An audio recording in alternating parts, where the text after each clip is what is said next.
Ya, assalamualaikum warahmatullahi wabarakatuh. Hari ini coba kita lanjutkan lagi obrolan yang kemarin ya.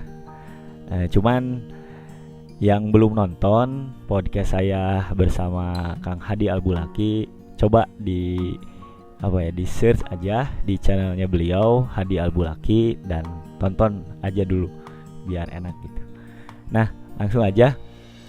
Di obrolan itu kan terdengar terucapkan istilah cocok logi. Nah, di sini saya mau sharing cocok logi itu apa sih? Terus betapa bahayanya gitu cocok logi. Nah, saya ingin sharing kayak gitu.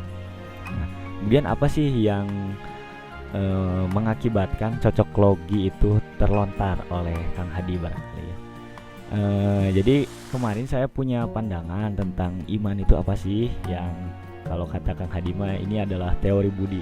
Ya bolehlah kalau disebut teori. Karena saya juga ada sedikit apanya kretek lah, ibarat kretek. Jadi kalau biasanya kan kalau berbicara bidang keilmuan selalu orang Indonesia, khususnya saya misalkan ya, kita dibanding-bandingkan dengan bangsa lain itu, bangsa Romawi dan lain-lain, dengan bangsa Barat itu.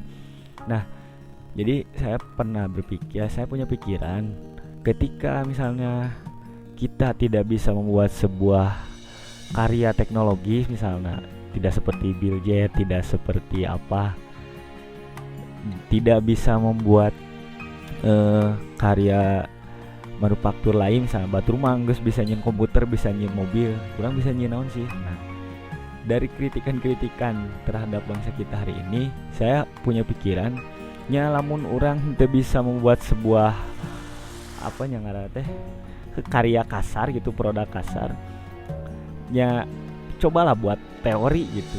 Karena orang barat juga ada yang sukses, ada yang masyhur, bukan hanya mereka membuat karya-karya kasar gitu, seperti misalnya orang membuat pesawat, membuat kereta cepat dan lain-lain. Ada juga yang masyhur, misalnya teori Darwin misalnya ya, dia kan masyhur karena teorinya begitu. Nah, jadi cobalah kita juga, kalau memang passion kita belum atau bukan pada inovasi-inovasi, pada perbuatan-perbuatan yang manufaktur sifatnya, misalnya membuat sebuah produk keras, produk kasarnya, cobalah buat yang produk lunak gitu, yang softwaring, seperti misalnya buatlah teori aja gitu kalau belum bisa buat.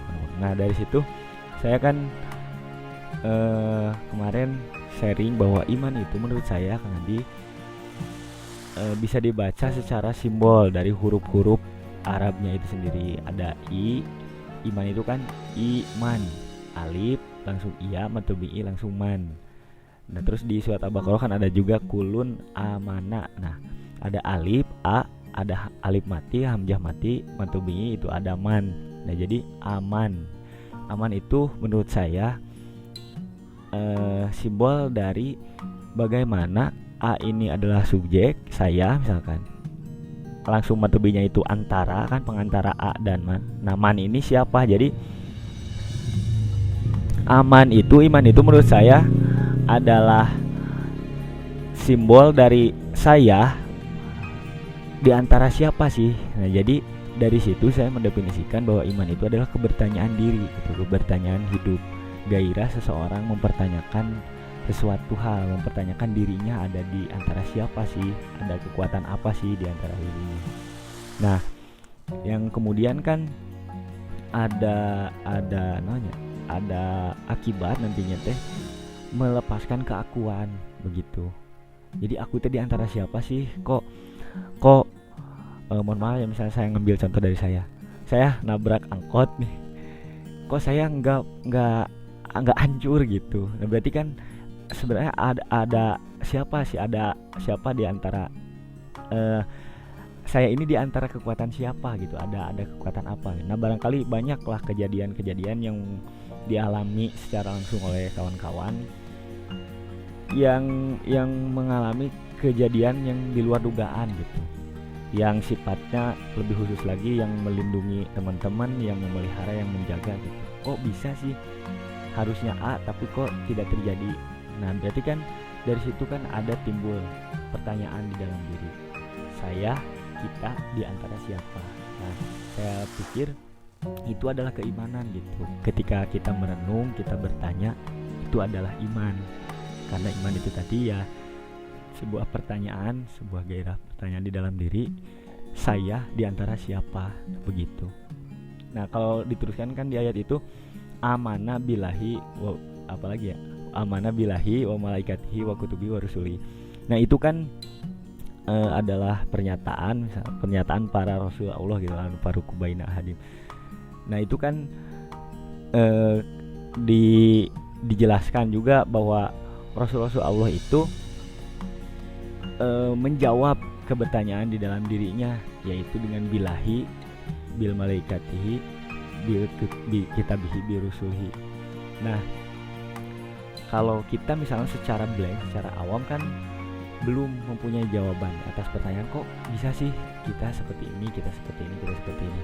Nah, manusia itu kan cenderung kepada informasi sebelumnya. Nah, maka informasi dari Rasul-Rasul Allah itu bahwa kebertanyaan hidupnya itu sudah terjawab, yaitu bilahi. Nah, ketika misalnya saya bertanya, saya ada di antara siapa sih, ada kekuatan apa sih yang mengantarai kita?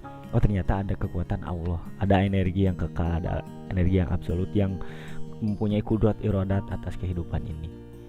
Nah, jadi itu sih itu juga kan kemarin saya bilang pemandangan saya terhadap iman ini hanyalah salah satu pandangan saya aja gitu lah. Jadi ada pandangan-pandangan lain tentang kata iman itu sendiri. Nah, jadi kan kalau pertama saya mempunyai pandangan iman itu adalah kebertanyaan hidup. Jadi siapa saja yang mempunyai kegelisahan, ada momentum dia merenung, mempertanyakan tentang dirinya, yang kemudian melepaskan keakuannya, keakuan diri. Jadi kan sampai akhirnya manusia itu akan menyadari bahwa ini, apakah ini tangan saya? Kan nanti dia akan menyadari bahwa ini bukan tangan saya, ini adalah milik Tuhan gitu, tangan Tuhan yang dianugerahkan, yang diamanatkan kepada kita. Nah, jadi kan manusia sendiri akan menyadari momen di mana mereka sadar tidak bisa tidak mempunyai otoritas terhadap dirinya sebenarnya. Bagaimana, apakah manusia bisa mengatur rambutnya, mengatur alisnya, pertumbuhan giginya, bisa mengatur metabolisme di dalam metabolisme makanan yang dimakannya gitu. Kan manusia tidak bisa. Ada energi, ada kekuatan yang mengatur bagaimana unsur-unsur makanan yang dimakan itu diolah untuk bisa dibagi-bagikan gizinya gitu. Nah, itu kan di luar kekuatan manusia itu sendiri. Ada kekuatan lain yang mengatur itu, yang mendesain bagaimana manusia bisa berlari, bisa mencerna makanan dan lain sebagainya. Nah, itu kan mengakibatkan manusia mempercayai adanya energi kekal itu, misalnya adanya Allah Subhanahu wa taala, sebuah nama yang diwariskan oleh para nabi-nabi Allah, bahwa energi itu, bahwa yang menguasai kita itu, yang mempunyai kudrat iradat di kehidupan ini adalah Allah Subhanahu wa taala. Nah, seperti itu. Nah, itu kan salah satu pandangan tentang iman yang kemudian sama aja sih kemarin juga ketika Kang Hadi bilang bahwa iman itu adalah tasdikul, apalah bahasa Arabnya saya lupa, saya memang sangat awam. Cuman kan terjemahannya kurang lebih begini.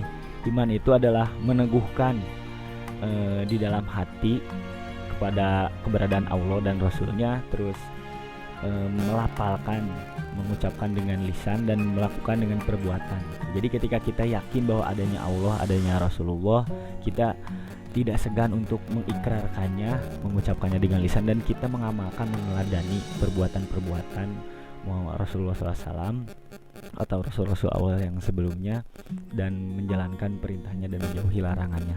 Barangkali kan itu iman teh. Nah, saya juga kan kemarin mengkonfirmasi gitu bahwa teori saya ini ibaratnya, atau pandangan ini, iman saya ini, bahwa iman adalah kebertanyaan hidup, itu akan ibarat pohonnya yang kemudian buahnya itu tadi mempercayai pada suatu hal.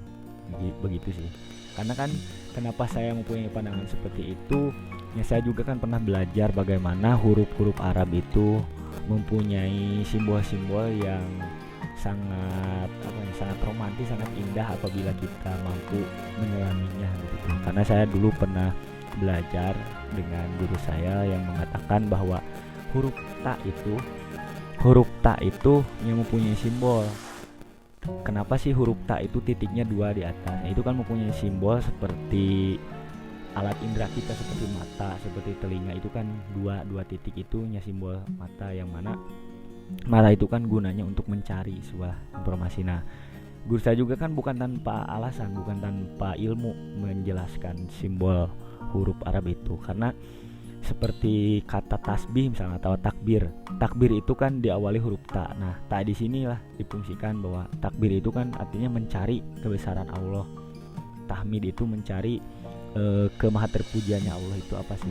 Nah, itu kan jadi sinkron, kalau menurut saya logis lah interpretasi dari guru saya itu. Huruf ta itu mata gitu, cari tahmid, cari kemaha terpujian Allah. Nah, ketika kita mengetahui, mengilmui betapa maha terpujinya Allah, maka ada ekspresi di sana yaitu alhamdulillah. Nah, takbir, carilah kemahabesaran Allah gitu.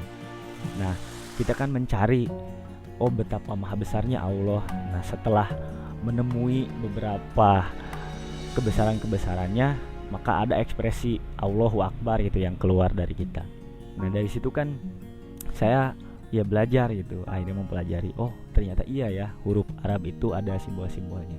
Nah, maka ketika saya juga mempertanyakan, misalnya mengkritisi gitu, kenapa sih iman itu yakin, diartikan yakin ya, padahal ada juga bahasa Arab yukinun, yakin juga. Nah, jangan-jangan ya iman ini bukan sinonim kata yukinun gitu ya, kata yakin. Maka saya mempelajari lagi. Akhirnya saya memutuskan untuk mengambil pandangan, mempunyai pendapat ya iman itu ya kebertanyaan hidup gitu, kebertanyaan diri. Tapi kan itu kan saya bilang salah satu pandangan saya, karena saya juga belajar, misalnya Saknun pernah mempunyai pendapat bahwa mukmin itu orang yang mengamankan. Jadi iman itu nyaman gitu. Kalau menurut dia kurang lebih seperti itu. Itu juga kan ada ilmunya, ada logikanya di surat Al-Hasyr kalau nggak salah, ada Muhaimin, Al-Mu'min. Jadi Allah juga Al-Mu'min. Allah itu yang mengamankan.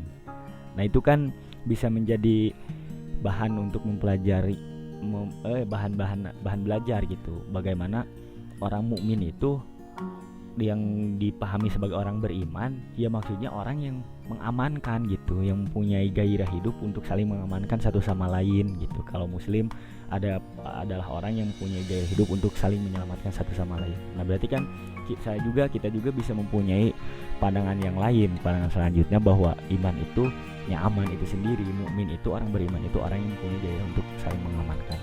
Nah, itu juga kan saya amini gitu, saya hayati bahwa iman itu selain tadi menurut saya adalah kebertanyaan hidup seseorang, ya kedua juga ya iman itu adalah gaya hidup untuk mengamankan itu tadi. Karena misalnya di surat Al-Baqarah aladina yu'minuna bil ghaibi. Nah, di situ kan yu'minuna orang yang aladina yu'minuna orang yang beriman kepada hal gaib, kan seperti itunya secara terjemahan. Nah, kalau kita kan bisa juga memahami aladina yu'minuna bil ghaibi itu adalah sebuah gairah seseorang yang mengamankan sesuatu, meskipun sesuatu yang akan diamankannya itu tidak tampak gitu. Jadi orangnya harus beriman kepada yang gaib, beriman harus mengamankan kepada hal yang meskipun tidak tampak kasat mata di depan kita. Ya mungkin contohnya seperti inilah. Misalnya saya, ya biasalah cerita klise, saya ke masjid, saya mau ngambil yang baiknya, menunda yang buruknya kan sok diheureukeun karena sendal. Dan misalnya saya ke masjid, saya bawa sendal butut, saya pulang mau ngambil sendal yang bagus gitu ke lebaran selanjutnya. Nah, sendal bagus itu kan pasti ada yang punyanya, pasti ini batur gitu. Nah, tapi kan baturnya itu kan tidak ada. Nah, ketika saya mau nyuri sendal itu, nah saya harus yu'minuna bil ghaibi, saya harus mengamankan orang yang memiliki sendal itu harus saling menjaga keamanan gitu, meskipun orang itu tidak nampak di hadapan saya gitu. Berarti kan goib ya orang itu teh. Misalnya orang itu keur dicai kah apa keur di jero masjid kene eueuh di sendal eta, nah saya kan ambil. Nah berarti kan yu'minu nabi goibi kan gitu. Atau misalnya saya mau menjinahi anak orang gitu, nah saya kan harus mikir-mikir lagi, harus memikirkan yang tidak tampak di hadapan saya, yaitu orang tuanya. Misalnya orang tuanya kan meren mau nerima kalau anaknya dijinahi sama saya. Terus misalnya saya juga harus mengamankan ibu saya, orang tua saya, keluarga saya yang tidak ada di hadapan saya terjadi yang bil goibi gitu. Nah jadi kan iman juga bisa dimaknai kalau menurut saya ya seperti itu gitu, bahwa iman mukmin adalah orang yang mempunyai gairah untuk saling mengamankan satu sama lain. Nah jadi apakah itu cocok logi atau tidak? Ya menurut saya itu adalah sebuah filsafat, bagaimana kedalaman berpikir itu, bagaimana saya berusaha mendalami mendalami pikiran saya, memikirkan sesuatu itu secara dalam. Berarti kan mungkin itu adalah filsafat itu, karena kan saya adalah orang awam yang tidak belajar formal apa itu filsafat dan lain-lain. Cuman sepemahaman saya ya filsafat itu seperti itu, bagaimana kita mendalami sebuah peristiwa gitu, terus mengilmuinya, terus mengambil hikmah, mengambil kebijaksanaan dari setiap apa yang kita baca untuk mendapatkan amanat supaya kita tanya bisa lebih baik lagi dalam jalan hidup. Kalau terminologi Arabnya mungkin yang sering dikaji oleh orang Makkah gitu ya.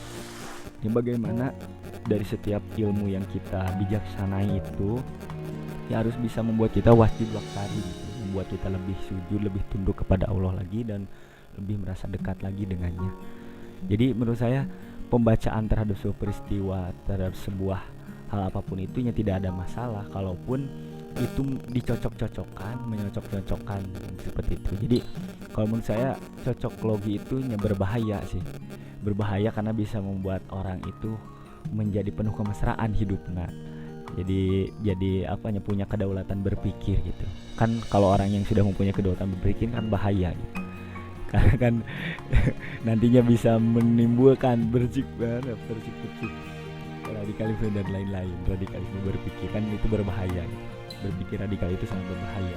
Berpikir objektif, berpikir ke sumber informasi yang intinya itu kan berbahaya. Karena kita ini kan didesain untuk mainstream, untuk searah gitu, sealur dengan otoritas tertinggi di dunia ini. Jadi dunia ini kan sudah dikuasai oleh satu subjek misalkan. Nah, satu subjek inilah yang mempunyai otoritas untuk mengatur semua bidang kehidupan, baik itu keilmuannya, sosialnya, ekonominya, politiknya, pokoknya diatur oleh si satu otoritas ini. Maka kalau ada yang berbeda, kalau kita mengambil informasi atau belajar dengan metode selain apa yang disuguhkan oleh mereka, ya kita berbahaya gitu. Makanya adalah senjata istilah yaitu cocok logi. Karena kan cocok logi ini akhirnya menurut saya pribadi gitu ya, saya ingin sharing secara pengalaman aja, sangat tendensius kepada narasi-narasi agama. Ya karena saya KTP Islam, saya juga banyak belajar di keagamaan, di forum-forum keagamaan Islam. Jadi saya ingin sharing tentang sudut pandang Islam aja dulu. Kan biasanya cocok logi ini selalu dialamatkan, selalu ditembakkan kepada narasi-narasi agama. Misalnya begini, ada musibah, ada gempa bumi atau ada tsunami gitunya, selalu ada misalnya ustadz anu ngajak jamaahna untuk tadabur, untuk bisa membuat dia introspeksi diri, untuk menumbuhkan nilai-nilai ihsan di dalam dirinya. Jadi misalnya aya gempa di satu tempat di tanggal baraha, di jam sabaraha, aya ustad anu tadabur misalnya teh, oh iya teh jam sakieu teh jam 7 misalnya teh tanggal 7, oh iya teh misalnya surat 7 ayat 7 misalnya teh, atau wajud 7 di ayat muka 7. Nah akhirnya sinkron misalnya teh ya, oh bahwa kerusakan alam dunia itu dibuat oleh tangan manusia itu sendiri. Nah selalu ada tendensius pan dari orang-orang yang mungkin anti agama atau menjadi korban, akhirnya terdoktrin jadi sentimen gitu kepada narasi-narasi agama teh, kepada orang-orang Islam misalnya. Jadi kan disebutkan eta mah cocok logi bahwa tsunami itu terjadi karena lempengan bumi gempa ini terjadi karena tidak ada hubungannya dengan ayat ini, tidak.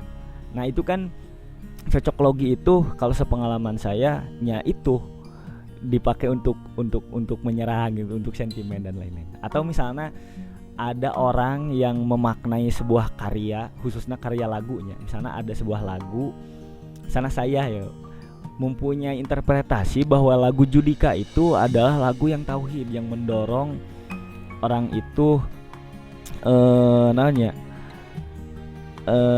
bahwa lagu itu dipersembahkan untuk Tuhan, misalnya menceritakan misalnya judulnya anu jikalau kau cinta benar-benar cinta, jangan katakan kau harus tunjukkan. Nah misalnya saya menginterpretasikan itu adalah lagu untuk Tuhan. Jadi kalau kita cinta kepada Allah, jangan hanya katakan tapi kau harus tunjukkan gitu.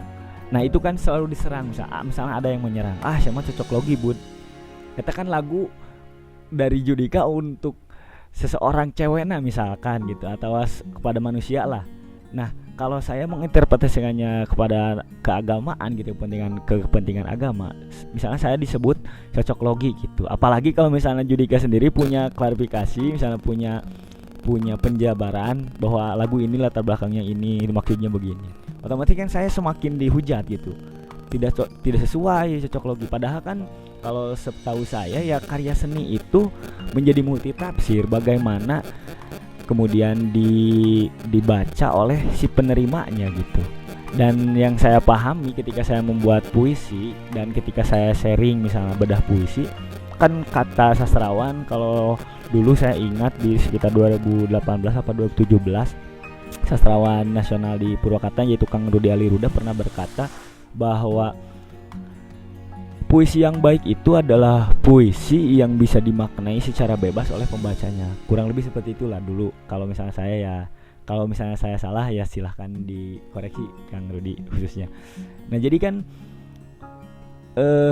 dulu studi kasus nanti kan puisi Fatmawati ya. Jadi ketika puisi beliau tidak multitafsir alias ditafsirkannya secara tunggal oleh orang banyak, berarti kan puisi itu bisa disebut puisi yang buruk, puisi yang gagal gitu.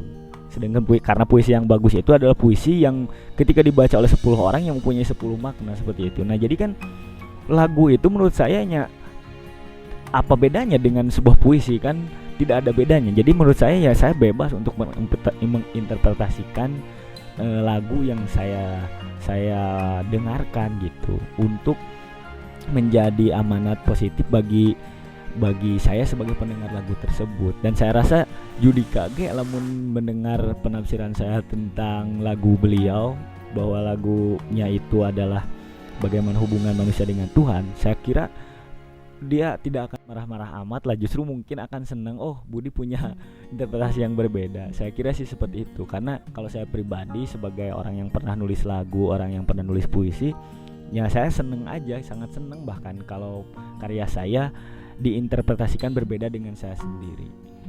Nah saya kira cocok logi itu sangat tendensius, sangat berbahaya gitu.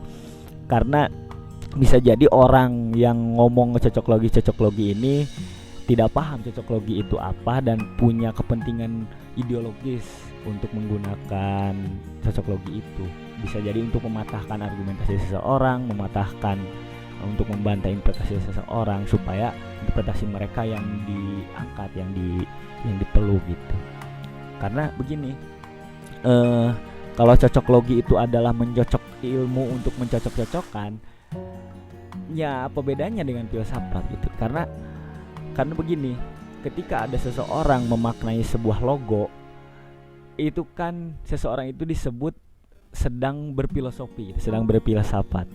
Misalnya begini, ari makna logo baju SMP nya, logo SMP gitu, maknanya naon sih? Filosofinya naon sih? Nah berarti kan ketika kamu memaknai atau menyampaikan makna-makna di logo SMP itu, berarti kan kamu sedang berfilsafat, itu menjelaskan filosofi lambang tersebut. Nah, padahal kamu sadar gak bahwa kamu itu sedang mencocok-cocokkan nilai-nilai yang ada di lambang itu, bahwa kuning itu maknanya remaja lah, bahwa buku atau kitab yang ada di sana itu menunjukkan atau menyimbolkan sebuah bidang, sebuah ruang keilmuan lah, berarti kan kamu sedang menyocok-nyocokkan lambang-lambang yang ada di lambang, gambar-gambar yang ada di lambang logo SMP itu. Karena kan misalnya kita ambil contoh, kuning itu remaja, ecek lambang SMP. Nah, saya juga pernah di satu komunitas itu membuat baju ya, baju nate berem, terus sablon nama komunitasnya itu warna kuning. Nah, ecek orang komunitas eta kan berem ini menunjukkan keberanian, nah kuning ini menunjukkan kedewasaan cenah. Berarti kan berbeda ya, kuning dina baju si komunitas jeung kuning dina logo SMP kan berbeda. Dan perbedaan ini kan sangat syarat kepentingan si pemilik logo gitu, si pemilik simbol. Namun da SMP mah kunaon kuningna disebut remaja, itu maknana remaja, mungkin ngambil filosofi nanti dari buah tomat gitu nya, bahwa tomat mun koneng we eta ngorakene mun beureum asak. Nah, jadi SMP teh koneng berarti ngorakene. Nah, bisa jadi kan seperti itu mungkin. Nah, itu kan adalah upaya si pemilik logo SMP itu kan menyocok-nyocokkan dengan kepentingan golongan, nah gitu, kepentingan kelompok SMP eta, bahwa SMP mah remaja, jadi koneng teh nyak buah tomat nu ngorakene. Jadi nyocok-nyocokkeun. Ngesedengkeun anu komunitas eta kan punya kepentingan lain gitu, punya penyocokan untuk kepentingan sendiri. Misalnya beureum itu berani, itu dari apa gitu? Beureum berani itu ngambil filosofinya dari mana gitu kan, saya juga kurang tahu kenapa beureum itu selalu dimaknai dengan keberanian. Terus kuning, nah kuning ecek si komunitas eta kan melambangkan kedewasaan, bukan remaja gitu, bukan keremajaan. Nah, tapi kan teu salah oge ternyata si komunitas eta kan punya makna sendiri, bahwa kuning ini mungkin gedang gitu kan, mungkin pepaya, karena kalau pepaya kan kuning itu kan geus asak gitu nya dewasa, kalau atah kene, kalau remaja kene nya hejo gitu. Nah, itu kan adalah penyocokan gitu. Tapi kan apakah filosofi lambang SMP jeung filosofi baju si komunitas eta salah? Kan masing-masing juga benar gitu, meskipun bertolak belakang. Berarti kan itu adalah sebuah filsafat, itu adalah sebuah filosofi, itu adalah sebuah cocok logi gitu. Jadi jangan-jangan ya cocok logi itu adalah filsafat itu sendiri gitu, yang kemudian digunakan untuk menyerang tadi. Karena saya misalnya pernah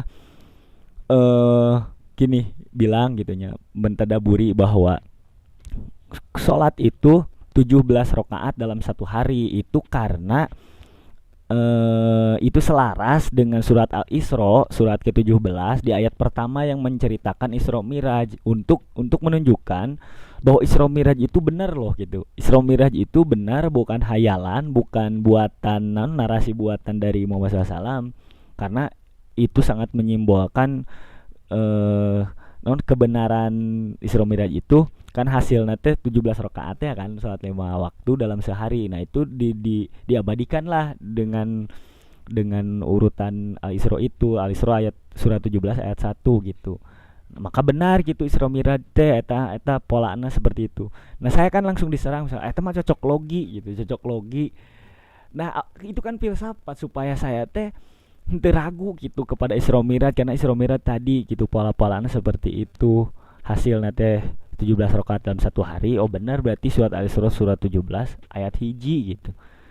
Ya memang eta adalah upaya saya menyocok-nyocokkan, cuman kan penyocok-nyocokan saya itu ada amanat positif meureun, khususnya yang saya pribadi. Nah, itu kan mungkin filsafat gitu, seperti tadi si komunitas dan si budak SMP menyocok-nyocokkan warna kuning itu gitu. Jadi apa gitu masalahnya? Masalahnya kan bisa jadi karena kamu sentimen aja gitu ke saya, kepada narasi agama gitu. Terus misalnya ayat kritikan, ya emang bisa gitu ayat nu lain dibaca dengan pola yang sama seperti kamu membaca surat Al-Isra tadinya. Pasti ada aja sih gitu, kalau kita mau menyocok-nyocokkan mah gitu, kalau kita mau berfilsafat mah gitu. Karena menurut saya nya bisa jadi cocok logi itu nya filsafat itu sendiri. Contoh misalnya kunaon sih surat hiji ayat hiji teh bismillah gitu, bismillah. Nah, kita kan bisa memaknainya bahwa keutamaan kita melakukan sesuatu harus diawali gitu dengan bismillah. Nah, berarti kan keutamaan berarti nomor satu, diawali berarti kan kesatuan juga. Nah berarti kan itulah mungkin makna atau filosofi kunaon bismillah teh menjadi ayat pertama dina surat pertama. Nah, itu kan polanya sama menurut saya dengan pembacaan itu. Jadi itu sih jadi cocok logi itu apa dan bahayanya itu bagaimana, ya itu sih kalau menurut saya. Jadi cocok logi itu adalah filsafat, dan kita tahu sendiri bagaimana bahayanya filsafat bagi peradaban manusia, bisa merubah orang-orang yang babari ambek menjadi lebih kalem hidupnya. Itu kan bahaya kalau jelema kalem kabeh kan bisa damai gitu kehidupan dunia ini. Jadi bahaya karena orang di dunia ini mah hayang ribut terus, hayang nggak saling gontok-gontokan, saling mengkapirkan satu sama lain, saling mendikotomi, membeda-bedakan gitu, tidak mau menyatu gitu. Karena kalau bersatu bahaya, nanti bisa aman sentosa kehidupan ini. Karena kan sayang kalau damai, karena kita sudah menyiapkan tentara, kita sudah menyiapkan senjata-senjata. Nanti kalau alam dunia ini damai, rugi gede gitu, gue mubajir. Ya, jadi itulah bahaya cocok logi itu menurut saya. Terus selanjutnya ya itu dulu aja lah. Itu dulu aja. Jangan sampai kita tidak tahu dengan setiap apa yang kita ucapkan. Kita harus paham dengan apa yang kita baca, dengan kata-kata yang kita gunakan. Jangan sampai kita baru mau berangkat gitunya, baru mau berangkat pas ditanya ku teman kita di mana keneh, OTW. Padahal makan arek mangkat. Kalau OTW itu on the way kan, di dalam perjalanan, sedang dalam perjalanan. Jadi emun urang misalnya rek kawanayasa, urang geus di pom bensin, geus maju motorna ya ditanya ku batur di mana bud, on the way. Nah, mungkin itu tepat gitu. Tapi kalau karek disapatu kene ke karek arek mangkat, bagi saya itu kan bukan on the way. Jadi kan sudah ada degradasi makna on the way gitu. Nah, jadi jangan sampai mendegradasi kata-kata lah karunya gitu. Seperti misalnya kita assalamualaikum kan, menggunakan kata assalamualaikum, tapi kita nyuri, tapi kita jolim ke batur, tidak menyelamatkan, kan jadi kontradiktif gitu, salah. Okoh assalamualaikum, kita mempunyai gairah hidup untuk saling menyelamatkan, tapi kita jolim, itu kan salah. Misalnya kita tauhid itu kan mencari kesatuan gitu, kalau sepemahaman saya karena taat tadi. Tapi kok kita ini sebagai orang yang sangat menghayati, sangat menggembar-gemborkan tauhid, tapi kok tidak ada punya gairah untuk mempersatukan umat manusia, kan itu lucu juga. Kalah mendikotomi, kalah membeda-bedakan, itu mah A, urang mah B, geus ngilu ka B, urang paling bener. Itu kan jadi kumaha oko tauhid tapi tidak mempunyai gairah untuk mempersatukan. Nah, itu kan jadi lucu juga lah. Ya singkatnya gitu sih. Saya ingin sharing cocok logi itu apa ya tadi, dan bahayanya itu bagaimana, ya itu tadi. Semoga bermanfaat ya, khususnya untuk saya sendiri, karena saya tidak pernah berbicara untuk orang lain, karena yang ada adalah diri kita sendiri. Billahi taufik wa hidayah. Wassalamualaikum warahmatullahi wabarakatuh. Tidakkah langit dan bumi memberikan ilmu